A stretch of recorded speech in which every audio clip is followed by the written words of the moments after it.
Welcome to Stephenie's Notes. Today we're going to look at Tone 4 in the 9 tones in Cantonese.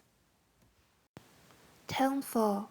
Low-pitched, stays the same, don't rise or dip, there's no need to do so. Here are some examples.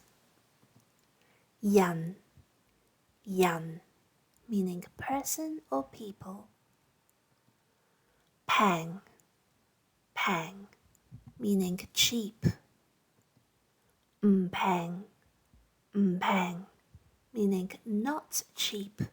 The not bit is in the word So using ho as an example, meaning good, if we add in front of ho, ho, meaning not good.